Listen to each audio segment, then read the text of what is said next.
नमस्ते मेरे प्यारे विद्यार्थियों, आप सभी का आपके अपने चैनल हिंदी विद दीप्ति मेहता में हार्दिक स्वागत एवं अभिनंदन। जैसा कि हम द्वितीय श्रेणी पाठ्यक्रम में नए टॉपिक जुड़ा है, कुछ कहानियाँ और कुछ उपन्यास जिसकी हमने शुरुआत की है। उसमें हमने सबसे पहली कहानी पढ़ने की शुरुआत की थी पूस की रात, जो प्रेमचंद के द्वारा रचित थी। पूस की रात कहानी की हमने शुरुआत की थी, जिसके अंतर्गत हमने 2 दृश्य देख लिए थे। कुल 4 दृश्यों की कहानी है। 2 दृश्यों में देखो, ये है जबरा, आपको नाम से परिचित करा दिया था मैंने, जबरा, और ये है हल्कू जो ठंड के पूस की रात में खेतों में रखवाली कर रहा है और ये आग को सेक रहा है। ये दृश्य है। इसके अंतर्गत हमने पहला दृश्य देख लिया था कि हल्कू और उनकी पत्नी मुन्नी के बीच बातचीत, जब लगान लेने के लिए सेना उनके घर पर आता है तब उन दोनों के बीच में जो बातचीत होती है कि 3 रुपये हैं, उसको मैं कैसे दे दूँ इस सेना को, क्योंकि इसके लिए तो मुझे कम्बल लाना है। पहले दृश्य में ये बातचीत हुई थी। दूसरे दृश्य में हल्कू और जबरा पूस की रात में खेत के किनारे ठंड में ठिठुर रहे हैं और दोनों आपस में बातचीत कर रहे हैं। और हल्कू है वो जबरा को डांट रहा है कि तू क्यों इस ठंड की रात में मेरे साथ आया, अब ठंड में मर। मैं यहाँ कोई अच्छा खाना हलवा पूरी खाने तो आया नहीं था जो तू मेरे साथ आ गया। इस प्रकार हल्कू है वह चिलम भरता है और चिलम भरते हुए जबरा से बातचीत करता है। उसका यहाँ वर्णन है दूसरे दृश्य में। और अंतिम में जबरा को किसी जानवर की खेतों में आने की आहट सुनाई देती है और जबरा है वह स्फूर्ति के साथ उसकी ओर खेतों की तरफ दौड़ चलता है भौंकता हुआ। इस प्रकार 2 दृश्य हमारे पूरे हो गए थे। आप लोगों ने कहानी को देखा होगा। आपने मुझे जो प्यार दिया, विश्वास दिया, उसके लिए आप सभी को बहुत बहुत धन्यवाद। आगे भी इसी तरह प्यार और विश्वास मेरा बनाए रखना। मैं आगे आपके लिए बहुत अच्छा करने का प्रयास करूंगी। तो चलिए आगे हम देखते हैं आज का हमारा तीसरा दृश्य। वही हल्कू और जबरा खेत में है और दोनों के बीच में जो बातचीत चल रही थी, इतने में जबरा को खेत में किसी जानवर के आने की आहट सुनाई देती है और वो उसकी तरफ भौंकता हुआ भागता है। अब हमारा तीसरा दृश्य शुरू होता है। 1 घंटा और गुजर गया। रात ने शीत को हवा से धधकाना शुरू किया, यानी आधी रात हो चुकी थी। 1 घंटा और गुजर गया था। रात इतनी ठंडी हो चुकी थी, इतनी ठंडी ठंडी हवाएं चल रही थी कि रात शीत से धधक उठी थी। हल्कू उठ बैठा और दोनों घुटनों को छाती से मिलाकर सिर को उसमें छिपा लिया। इतनी ठंड लग रही थी कि हल्कू ने अपने घुटने को छाती से मिला दिया। जब हम बैठते हैं और सिकुड़ कर बैठ जाते हैं तो हमारे जो घुटने हैं वो छाती तक पहुंच जाते हैं। उसी प्रकार हल्कू ने घुटने को छाती से चिपका दिया और सिर उसमें छुपा लिया। फिर भी ठंड कम न हुई। इतना प्रयास करने के बाद भी हल्कू की ठंड कम नहीं होती है। ऐसा जान पड़ता था सारा रक्त जम गया हो। ठंड के मारे ऐसा प्रतीत हो रहा था कि हल्कू का सारा रक्त नसों में जम गया है। धमनियों में रक्त की जगह हिम बह रही है। वो कह रहा है धमनियों में रक्त की जगह हिम बह रही हो, ऐसा प्रतीत हो रहा है। इतना ठंडा शरीर हो गया था कि ऐसा लग रहा था कि सारा रक्त है शरीर में जम चुका है। उसने झुककर आकाश की ओर देखा। अभी कितनी रात बाकी है। पहले समय में जब घड़ियां नहीं होती थी तब आकाश में तारे देखकर और पता लगा लिया जाता था कि रात कितनी बाकी है। उसी प्रकार हल्कू ने भी झुककर आकाश की ओर देखा और देखा कि अभी तो रात कितनी बाकी है। सप्तऋषि अभी आकाश में आधे भी नहीं चढ़े। हम जब आकाश में देखते हैं तो 7 तारों की एक श्रृंखला हमें दिखाई देती है, जिसे हम कहते हैं सप्तऋषि मंडल। तो वह देख रहे हैं कि सप्तऋषि मंडल जो है वह अभी तो आकाश में आधे भी नहीं चढ़े, मतलब अभी तो आधी रात भी नहीं हुई है। ऊपर आ जाएंगे तब कहीं सवेरा होगा। अभी पहर से ऊपर रात है, यानी अभी तो पूरी एक पहर बाकी है, इतनी रात बाकी है। हल्कू के खेत से कोई एक गोली के टप्पे पर आमों का एक बाग था। हल्कू के खेत के पास एक आम का बाग था। उस आम के बाग में पतझड़ शुरू हो गई थी। बाग में पत्तियों का ढेर लगा हुआ था। पतझड़ के समय आप लोगों ने देखा होगा कि सारी पत्तियां, पुरानी पत्तियां वो गिर जाती है और नई पत्तियां उग आती है। तो वो सारी पुरानी पत्तियां वो नीचे बाग में गिर चुकी थी और उन पत्तियों का बागों में क्या हो गया था, ढेर लग चुका था। हल्कू ने सोच चलकर पत्तियां बटोरूं और उन्हें जलाकर खूब तापूं। हल्कू ने सोचा कि क्यों न उस बाग में मैं चला जाऊं और वहां उन पत्तियों को बटोरूं और उसमें उन्हें जला दूं ताकि थोड़ी गर्मी हो जाए और आग से मैं अपना तपन कर लूं। रात को कोई मुझे पत्तियां बटोरते देख तो समझे कोई भूत है। अंदर अंदर वो विचार कर रहा है, ऐसा करूं तो सही, पर क्या कोई मुझे भूत तो नहीं समझ लेगा।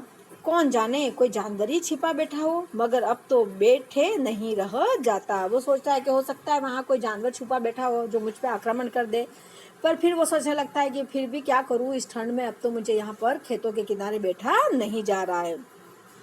उसने पास के अरहर के खेत में जाकर कई पौधे उखाड़ लिए।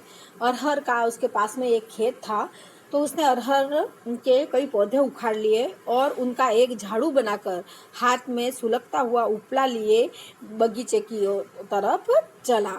यानी उसने क्या किया कि अरहर के खेत से पौधे उखाड़े और उसका एक झाड़ू बनाया और उपला मतलब एक कंडा लिया जलता हुआ, और वह उस झाड़ू और कंडे को जलता हुआ लेकर बगीचे की तरफ चल पड़ा। जबरा ने उसे आते देखा, पास आया और दूम हिलाने लगा। दूम मतलब पूंछ। जबरा उसके पास आया और पास आकर वह भी क्या है, दूम हिलाने लगा, मतलब कुछ कहना चाह रहा था हल्कू से। हल्कू ने कहा, अब तो नहीं रहा जाता जबरू। हल्कू क्या कह रहा है कि जबरू अब मुझसे रहा नहीं जाता, चलो बगीचे में पत्तियों बटोर कर तापे। वह कह रहा है कि चलो तुम भी मेरे साथ अपन बगीचे में पत्तियां बटोरेंगे और साथ में तापेंगे। टाटे हो जाएंगे तो फिर आकर सोएंगे, यानी वो कह रहा है थोड़ा गर्म हो जाएंगे तो आकर फिर यहाँ पर सो जाएंगे, अभी तो बहुत रात है। जबरा ने कूकू करे सहमति प्रकट की और आगे बगीचे की ओर चला। बगीचे में खूब अंधेरा छाया हुआ था और अंधकार में निर्दय पवन पत्तियों को कुचलता हुआ चला जाता था। वृक्षों से ओस की बूंदें टप टप नीचे टपक रही थी। वह कह रहा है कि पवन को निर्दयी बताया गया यहाँ पर अंधकार में, तो वह कह रहा है कि बगीचे में बहुत अंधेरा छाया हुआ था और उसमें ये निर्दयी पवन जो कि हम पर दया भी नहीं कर रही है, वह पत्तियों को कुचलता हुआ, जब पवन चलती है तो पत्तियां क्या करती है, उड़ती है, तो पत्तियों को कुचलते हुए वह चला जाता था और वृक्षों से ओस की बूंदें टप टप करके नीचे टपक रही थी।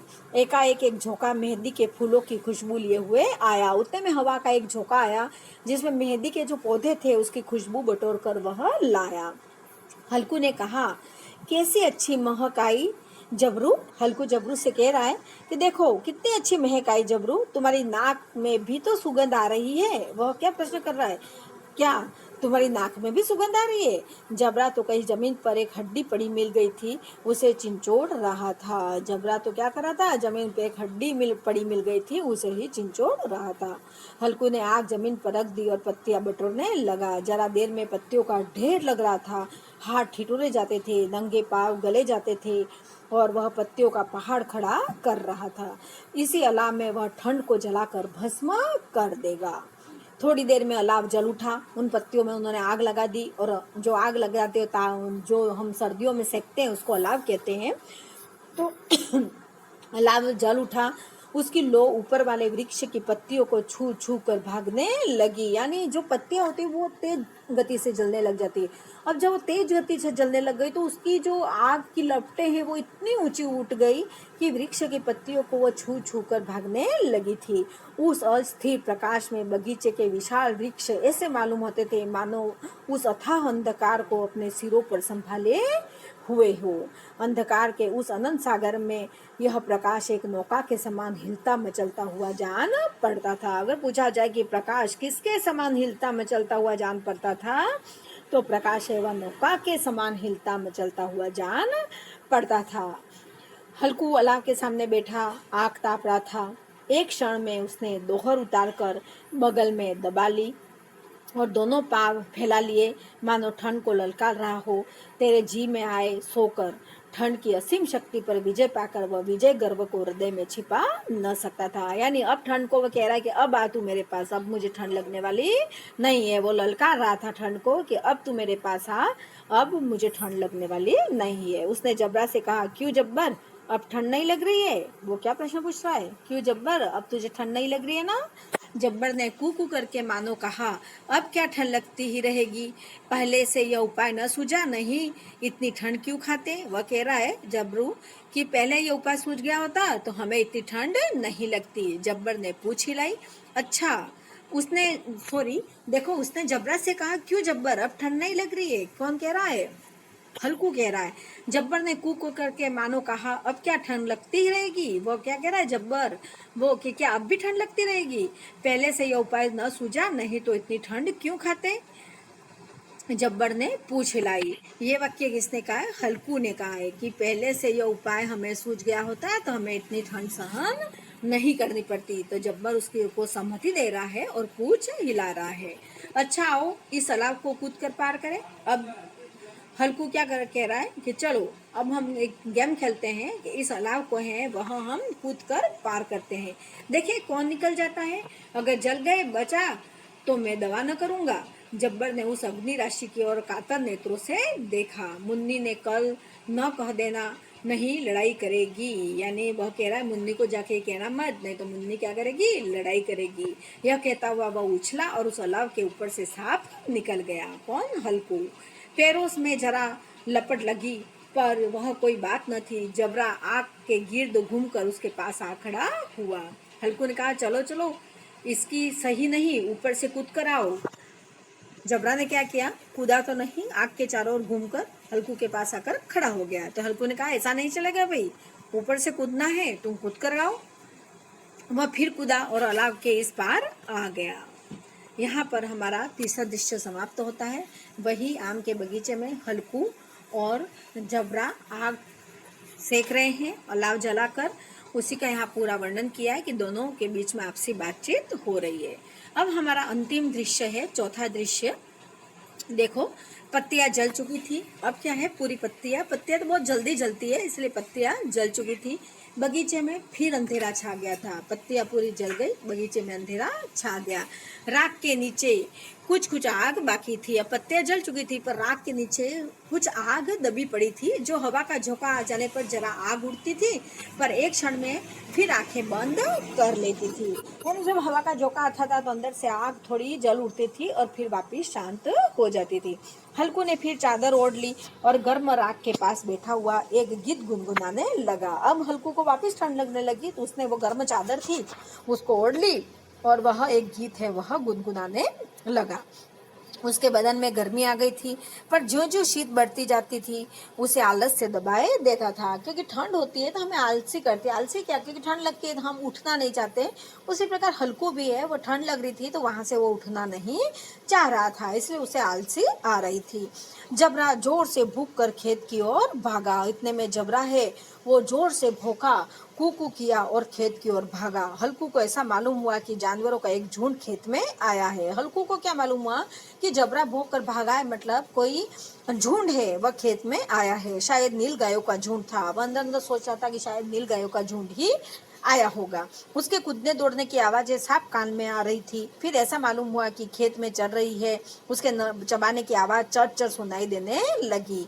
फिर हल्कू को मालूम हुआ कि खेत में ये नील गाय चल रही है और उनके चबाने की आवाज उनको आने लगी।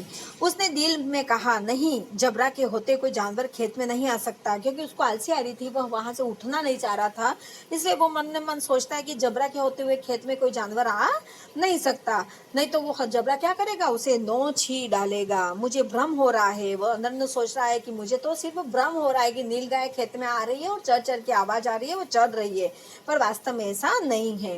कहाँ, अब तो कुछ नहीं सुनाई देता, मुझे भी कैसा धोखा हुआ।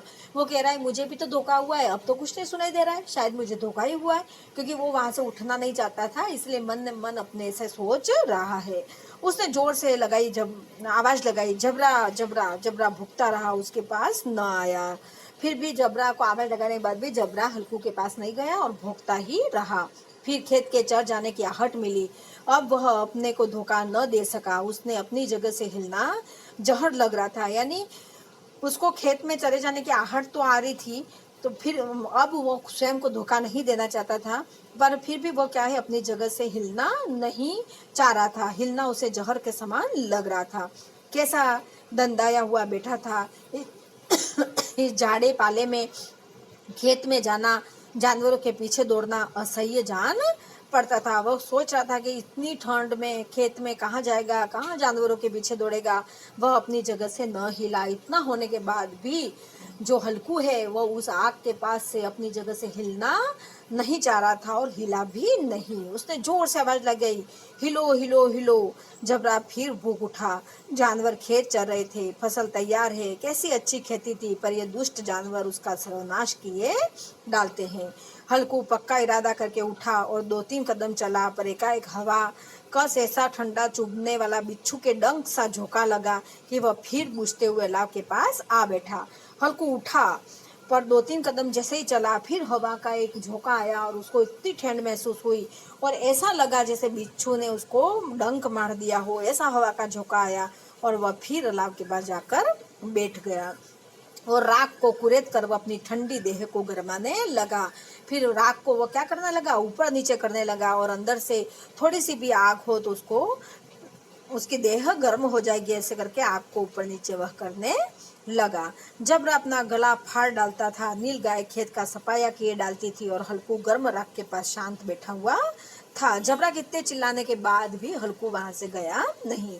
अकर्मण्यता ने रस्सियों की भांति उसे चारों तरफ से जकड़ रखा था। यानी अकर्मण्यता, वह अपने कर्म के प्रति पीछे हट रहा था और अकर्मण्यता उसको ऊपर इतनी हावी हो गई थी कि वो वहां से उठकर जाना ही नहीं चाह रहा था।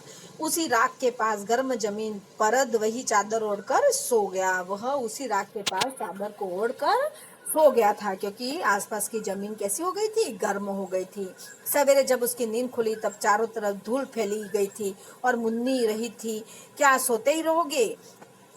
तब क्या है, सवेरे जब उसकी नींद खुलती है तो देखता है चारों तरफ धूप खिल गई थी और मुन्नी है वह वहां पर आ गई थी उसके पास और उसको पूछ रही है कि क्या आज सोते ही रहोगे? तुम यहाँ आकर रम गए और उधर सारा खेत चौपट हो गया। यानी मुन्नी क्या कह रही है, तुम तो यहाँ आकर रह गए, बैठ गए, और वहां पर सारा खेत है वह नील गायों ने चौपट कर दिया। हल्कू न उठकर कहा, क्या तू खेत में होकर आ रही है? हल्कू क्या कर रही है, मुन्नी को क्या कह रहा है, मुन्नी को कि क्या तू खेत में होकर आ रही है? मुन्नी बोली, हाँ, सारे खेत का सत्यानाश हो गया। भला ऐसा भी कोई सोता है? तुम्हारे यहाँ मडैया डालने से क्या हुआ?